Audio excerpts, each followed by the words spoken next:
Hey everyone, welcome back to my channel IGNOU exam up, जहाँ पर मैं आपको MMPC 001 से कुछ और इम्पोर्टेंट क्वेश्चंस बताने जा रही हूँ जो एग्ज़ाम ओरिएंटेड है। Management functions and organisational processes, this is series number 4 and जो बाकी 3 सीरीज़ मैंने अपलोड की हैं उनकी लिंक मैं डिस्क्रिप्शन बॉक्स में मेंशन कर दूँगी, तो आप वहाँ से चेक कर सकते हैं। ऑलराइट, सो वीडियो को शुरू करते हैं। सबसे पहले मैं आपको एग्ज़ाम पैटर्न बता देती हूँ। जिन्हें नहीं पता है मैं उन्हें बता देती हूँ कि यहाँ पर आपको 2 सेक्शन करने होते हैं, section A, section B. Section A में सिर्फ 3 क्वेश्चन आपको करने होते हैं। सेक्शन बी कंपल्सरी रहता है, 40 मार्क्स यहाँ पर ये स्कोर करवाता है एंड इसमें केस स्टडी होती है। केस स्टडी के एंड में कुछ क्वेश्चन दिए होते हैं जिन्हें आपको आंसर करना होता है। सेक्शन ए की बात कर लेते हैं। फर्स्ट क्वेश्चन यहाँ पर है, describe and discuss different processes of recruitment and their methods. Briefly explain the importance of training and development in organization. Question में इस क्वेश्चन में 2 पार्ट आपसे पूछे गए हैं। आपको प्रोसेसेस बतानी है, रिक्रूटमेंट एंड देयर मेथड्स, यानी रिक्रूटमेंट के प्रोसेस के बारे में बताना है और उसके मेथड्स के बारे में बताना है, और ट्रेनिंग एंड डेवलपमेंट की इंपॉर्टेंस भी बताना है। ठीक है, 2 पार्ट है यहाँ पर, 20 मार्क्स का है, तो आपको दोनों पार्ट करने होंगे 20 मार्क्स पूरे कवर करने के लिए। 20 मार्क्स पूरे मिलेंगे नहीं, ये इसका कुछ कंफर्मेशन नहीं है, बट हाँ इसमें 2 पार्ट हैं तो आपको दोनों पार्ट के आंसर करने होंगे separately. Alright, so moving on to next question is explain the various types of planning and its significance in organisation. Planning की आपको टाइप्स बतानी है और उसके इम्पोर्टेंस बतानी है ऑर्गेनाइजेशन में। सो प्लानिंग एक मैनेजमेंट का फंक्शन है। इसके अकॉर्डिंग आपको प्लानिंग से आप उसका फ्रेम करने के लिए स्टार्टिंग में आप प्लानिंग बता सकते हैं कि प्लानिंग क्या है और उसमें क्या क्या फीचर्स होते हैं, सिग्निफिकेंस यानी इंपॉर्टेंस आपको फिर एनी हाउ इस आंसर में बतानी है। गिव एग्जाम्पल्स, दैट मीन्स आपको एग्जाम्पल्स तो बताने ही हैं। जहाँ पर भी एग्जाम्पल्स मैंशन है तो प्लीज़ मेक श्योर आप एग्जाम्पल्स मैंशन करके आए। थर्ड क्वेश्चन की बात कर लेते हैं। ऑलराइट, सो थर्ड क्वेश्चन में आपको पूछा गया है, describe modern theories of leadership and explain how effective they are for the present day organizations. Guys, this is a repeated question. Start कर लीजिएगा इसको। दिस इज़ रिपीटेड क्वेश्चन, ये पिछली सीरीज़ में भी पूछा गया था लीडरशिप की थ्योरीज, और इससे पहले जो सीरीज़ थी उसमें मोटिवेशन की थ्योरीज पूछी गई थी, यहाँ पर लीडरशिप की है। तो प्लीज़ इसको आप मार्क कर लीजिए, ये वाला आपको question any how complete like इसको तैयार करके जाइए, ये आने के चांसेस हैं। और उसका रेलेवेंस बताना है आपको प्रेजेंट डे ऑर्गेनाइजेशन में लीडरशिप की थ्योरीज का। ठीक है, फोर्थ क्वेश्चन की बात कर लेते हैं। Briefly discuss the factors contributing to the choice of a structure in an organization.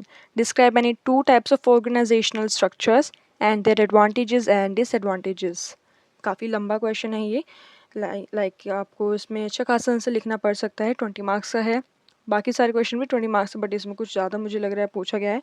Factors contributing to the choice of a structure in organisation, यानी एक आपको फैक्टर्स भी बताने हैं जो चॉइस ऑफ अ स्ट्रक्चर एक ऑर्गेनाइजेशन में फैक्टर कंट्रीब्यूट करते हैं वो। ये भी एक रिपीटेड क्वेश्चन है, ये वाला क्वेश्चन भी पिछली वाली सीरीज में था एंड यस आप इसको भी सामा कर लीजिए।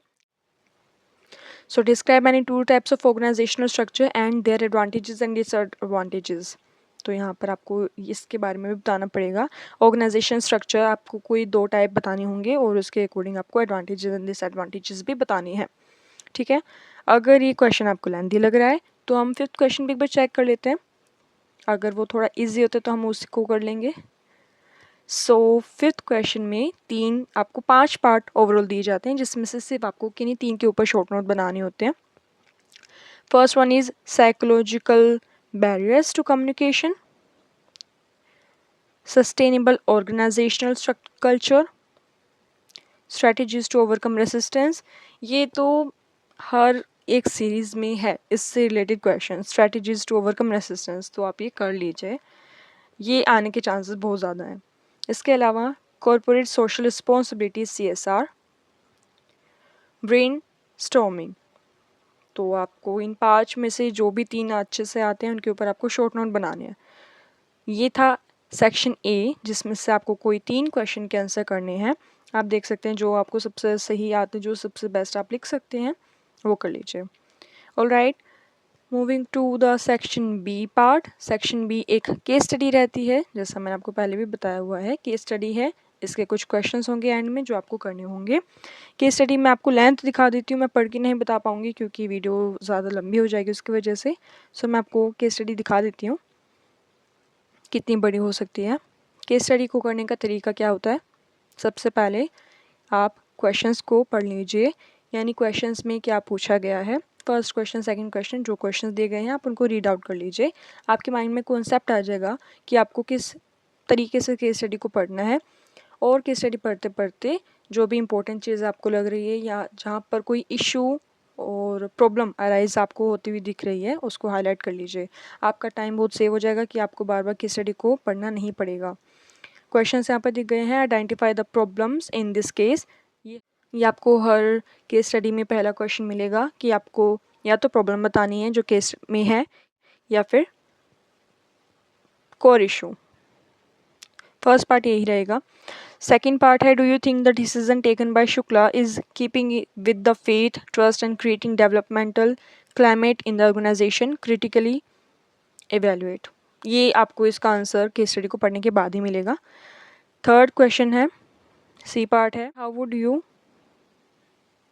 Help in improving the behaviour of the employees. ठीक है, केस को आप कर लीजिए, पढ़ लीजिएगा पहले, उसके बाद जो भी अकॉर्डिंगली जो भी आएगा चीज़ आपको आंसर देना होगा इसका। एम्प्लॉयज़ के बिहेवियर को कैसे इम्प्रूव किया जा सकता है, पढ़ लीजिएगा केस स्टडी को, उसके बाद आप अच्छे से आंसर कर पाएंगे। ऑलराइट, सो ये था सेक्शन बी। यहाँ पर इस इम्पोर्टेंट क्वेश्चन की सीरीज़ भी एंड होती है। वीडियो को एंड करने से पहले मैं आपको ये बता देती हूँ कि मैं अपने चैनल पर MMPC 001 से लेके MMPC 014 that means all 14 subjects के सिर्फ इम्पोर्टेंट क्वेश्चंस अपलोड करूँगी। तो आप मेरे चैनल को सब्सक्राइब कर लीजिए, बेल आइकन को हिट कर लीजिए ताकि जो भी नोटिफिकेशंस हैं वो आपको मिल सके। एंड इसी के साथ वीडियो अच्छी लगी हो तो प्लीज़ लाइक कर दीजिए, कमेंट कर दीजिए जो भी आपका कंसर्न है, क्वेरी है। अगर आप आंसर्स भी फ्रेम करवाना चाहते हैं वो भी आप मेंशन कर सकते हैं। एंड यस, वीडियो को एंड तक देखने के लिए थैंक यू सो मच।